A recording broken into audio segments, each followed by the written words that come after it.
NWA, a counterculture hip-hop group that was pushing back against the system or secretly working for the CIA. NWA exploded onto the hip-hop scene in the late 1980s with their first studio album, Straight Outta Compton. While they did promote pushback against the police force for violence against the black community, their real MO was pushing gang culture.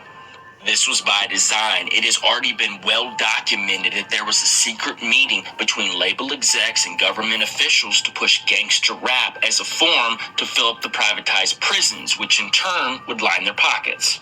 Not to mention two groups which pushed a positive message of black power, Public Enemy, and Boogie Down Productions lost a lot of steam when NWA showed up with a message of drugs and violence. I mean, Ice Cube grew up in a working class family and was never a gangster. And Dr. Dre, well, it was speculated that he was covering up his true lifestyle and was dating a man named Bruce. Not that one. Not that version either, but closer. Yeah, that's the Bruce. Whether you think NWA is exactly what they said they were, or they were employed by the CIA, one thing is clear. They were highly influential into turning hip-hop into what it is today. I think Dr. Dre's pretty proud of what he helped create, don't you? The NWA. So I always tell dudes, the NWA is like the first drill rappers. They preached all the gangbanging shit and all that. Real low-level vibrated music.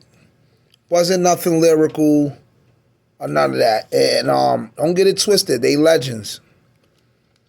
But I remember in the early 90s, late 80s, when NWA came out, New York niggas was kind of laughing at them because they was wearing Jerry curls and Scully hats out in the hot California weather in the sun. They was wearing Carhartt suits and Raiders clothes and shit like that.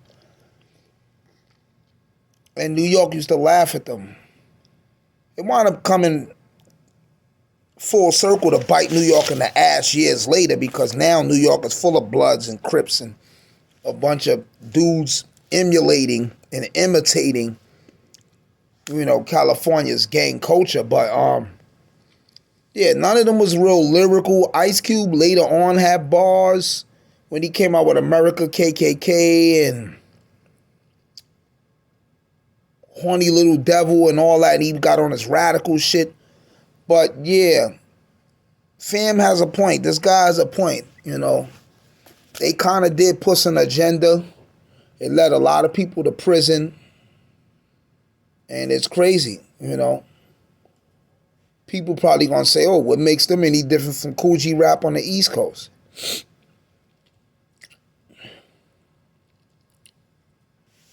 Kool G Rap is a lyricist. He a legend too.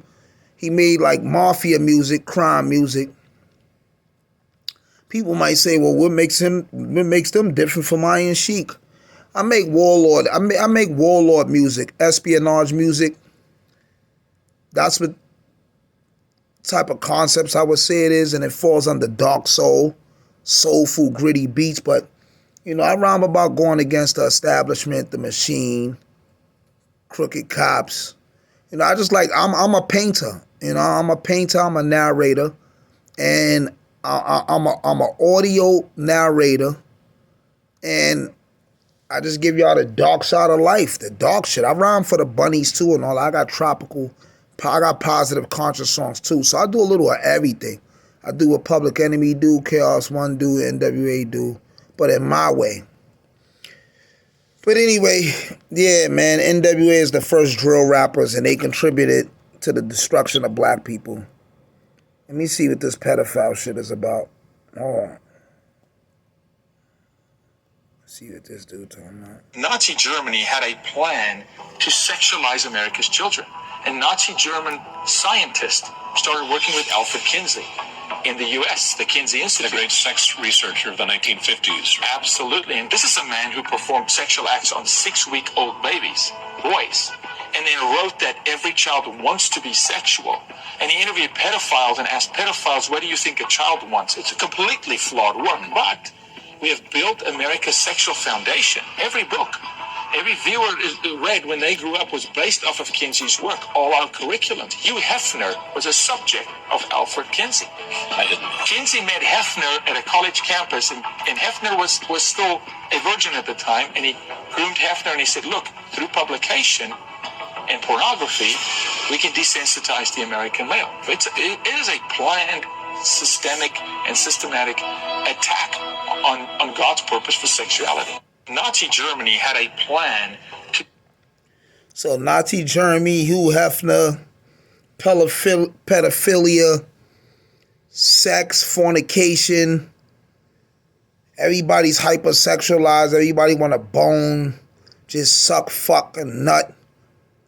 That shit is low vibrated. Men wasted testosterone. You nutting in a condom, then you throwing it away in the garbage in the hotel, or you flushing it down the toilet, or you shoot it on a woman's body, and then she later on wipes it off with a towel and leaves the towel in the hotel, which is all DNA. So if somebody come in that hotel after you, a couple or whoever, if somebody gets murdered in that hotel after y'all checked out, because the room wasn't fully cleaned, because the hotel maintenance crew, they get exhausted from cleaning a billion rooms, so they don't properly clean the room, then somebody gets killed in that room.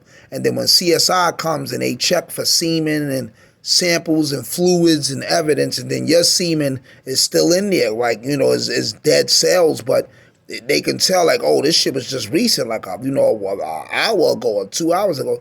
Yeah, now you're a suspect in a murder and all that because you want to just carelessly put your DNA everywhere, like all over blankets and, you know, on the floor, whatever. Like, the older I get, I see more evil that exists within sex than good, unless y'all procreating and making a child. You know what I'm saying? You know, y'all making a child, y'all married, stuff like that. But sex it ain't what it's cracked up to be, people. That shit is like overrated. And as you get closer to God and you get older, you like, damn, this shit is not good. Like it ain't good. You know, unless it's with your wife and y'all making a child.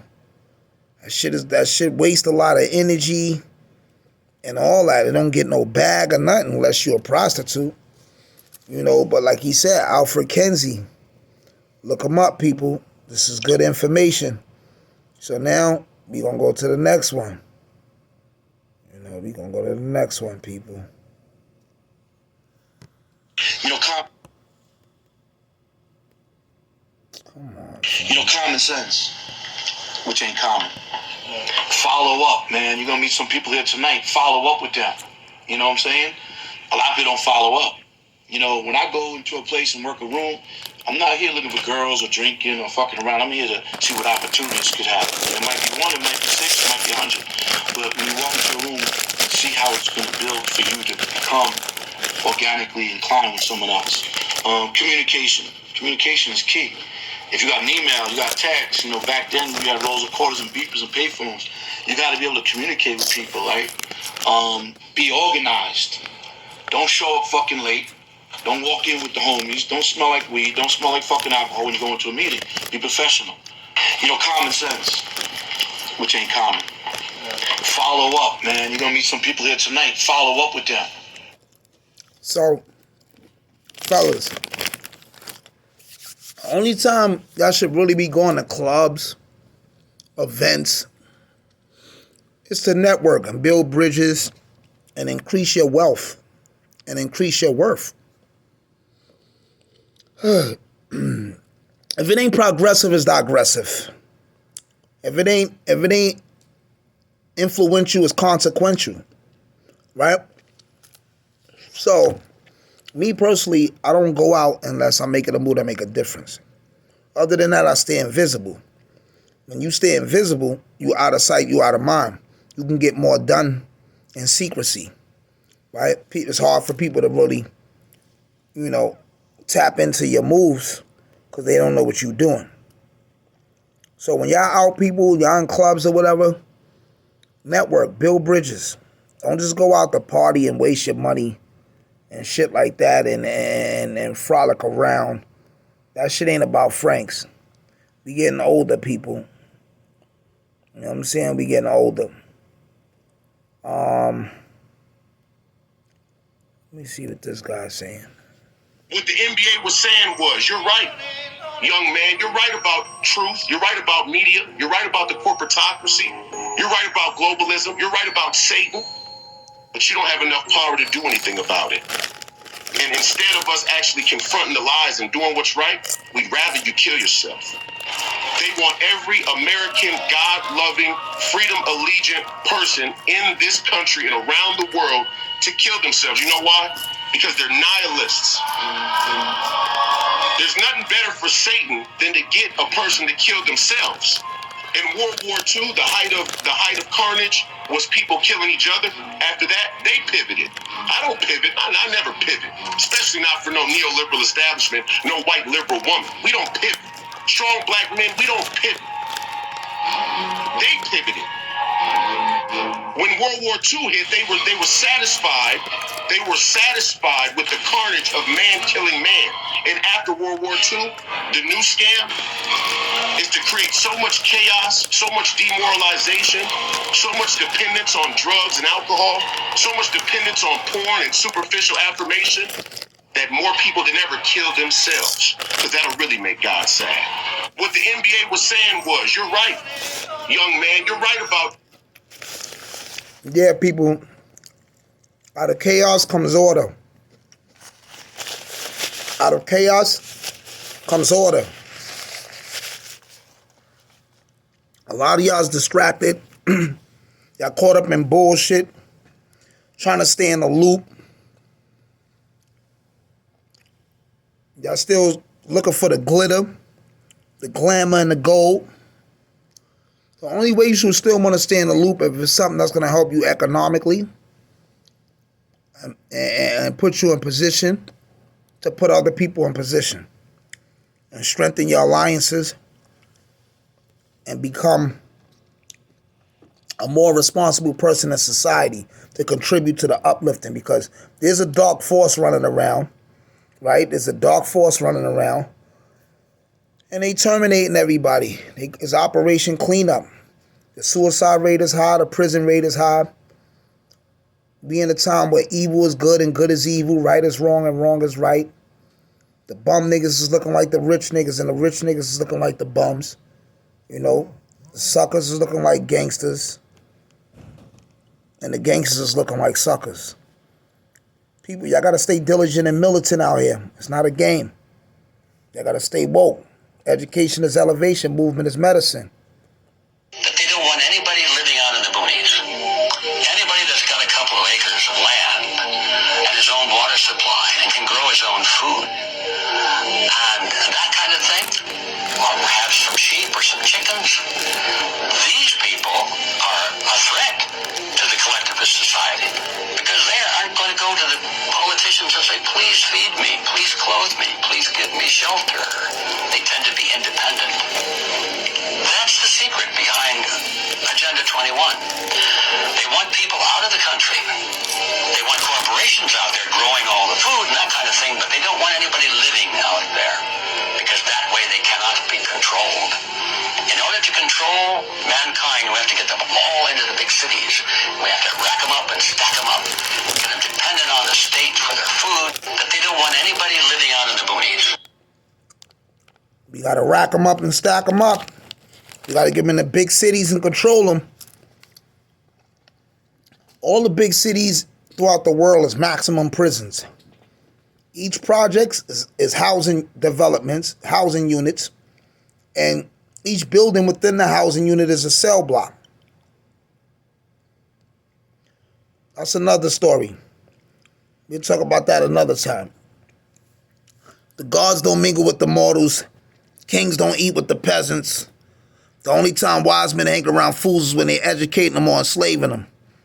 Stay up like a cup, I holler back on my collar crack. We get up like sit-ups, iron them, oxygen. Uno. Darkness. Lord. Iron.